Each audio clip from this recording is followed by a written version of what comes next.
I never see behind the scenes. It's a way to help my aphasia. Yes, right. So for me, when I listened to it, it was just a little too fast. And I didn't have time to slow it down. But you can. You can adjust the speed. Oh, you bet. Okay, because it sounds like you managed to preserve your pitch, your own tone of voice, which is great. And it is wonderful that you can do that because it's much easier to follow what you're saying when it flows. It's syncing up things in my mind in a subconscious fashion, syncing up this sort of raw data input to understandable speech output. Yeah. I've lost some of that in what happened to me. But now it's much better because I can relearn it with state-of-the-art stuff. Yeah. So can you go back to the tapes that we've done up to last week and do the same sound editing that you did with this last one? So think about it. That's a lot of content to go through, but there could be some real gems in what we discussed before. Yeah. So let me ask you, what's the follow-up on your breathing machine? Incredible. So you got it. You have it. Oh, yeah. You're wearing it.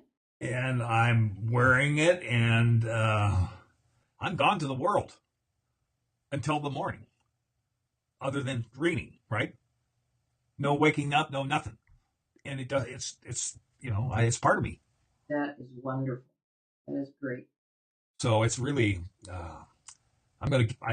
that's part of my story is this discovery, lifelike, that it shares the rhythm like heart rate, and you have input on it, but it'll run by itself.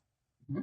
And all this other kind of stuff going on, it's just really an inspiration to see that all that engineering by nature, not lost to our living, Say more about that.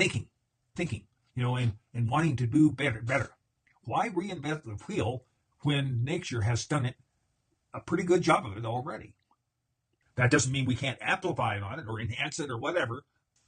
In other words, appreciate how finely tuned the human machine is and don't try to replace it with something artificial, but enhance or develop what the human body has developed over the eons. To rephrase what you just said, because I didn't catch the whole gist of it. A noun that I'm not sure what it is. Sometimes you just say, refer to that or it, and then I go, well, okay, I forgot what it was because it was a while ago. So I think when you speed this up and replay it, it's going to be easier for me because I noticed it was really easier when you did the clip that you showed me.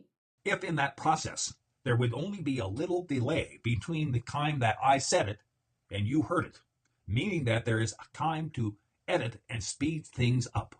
In real time, you mean? But in a conversation like we're having right now, instead of taping it and replaying it in a faster speed. Well, yeah, I think what you were saying is that for people who have a problem with speech and have a delay and frequent pauses in their speech, could use this technology to sound like a normal person and communicate their ideas like a normal person would be able to. Poor Judy is really totally dazed and confused. And yet I know what I'm talking about, and I wish, and when I play it back, I would wish I had said it differently and in a different order, in these kinds of swings. But it turns out that's good notes for me. Mm-hmm.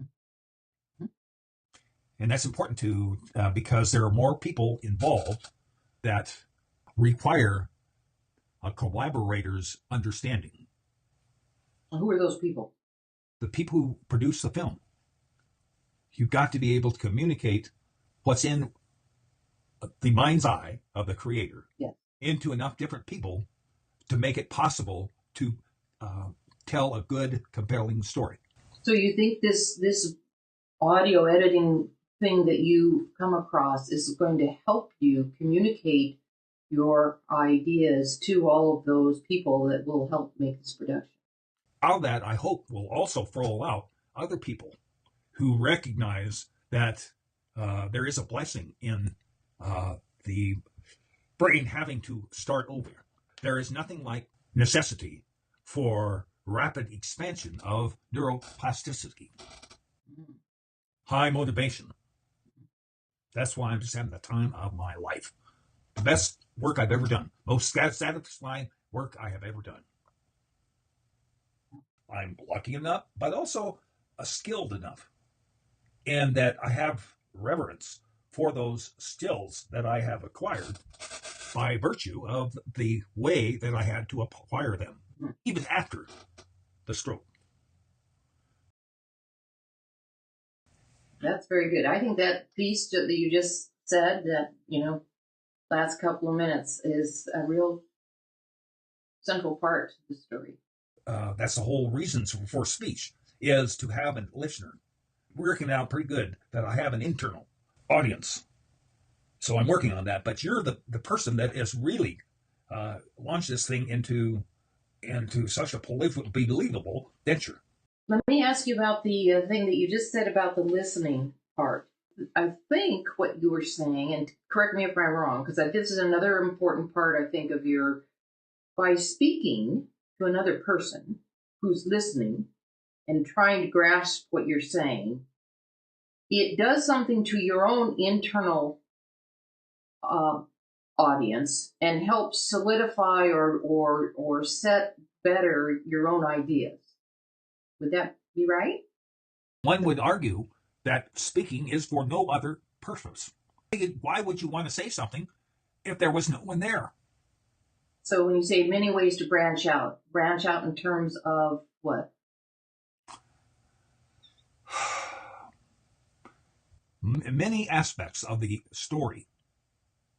And you said that you gave the qualification that even though we're old, does that mean that there would have been some limiting factor of being old in terms of branching out? No, but it's fun to say it. I think this is the best time ever to make this leap.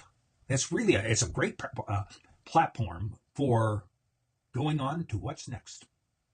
If we take care of our minds, then this is the best time to be preparing for the rest of your being. Talk of life is kind of secondary in the sense that, we're going to die, no doubt about it. But it doesn't have anything to do with where we are now. Enjoying working with your mind, but in your new mind, I guess, because the old one, didn't have a stroke. Now you have a new mind with a stroke as part of that, and it's stimulated you to adapt and to learn and to create new neural pathways and to develop new, I guess, outlooks as well in terms of life, your life. And so for that reason, this tragedy, if you would call it that, the stroke, has actually opened up more possibilities for you than you ever would have thought in terms of developing your mind. I mean, I appreciate my body. I appreciate my home, so on and so forth. But it's all a concept in my mind, right? And the more selfless I am, a lot of work to be done there as far as I'm concerned, but I'm going in the right direction. That once I don't really care about myself, it's the time when death or life will not make a difference. I'm just presenting a hypothesis. You know that word, hypotheses. Yeah. So this is great. Well, I don't want to faint from trying to get done editing the stuff we've already got. Okay. So with that, I think we better shut it off unless you have some more fish stories. Well, that's for next week because we're going fishing again. So I will have more fish stories next week. Well, I'll remember to ask you. Okay then. See All right, bud. See ya.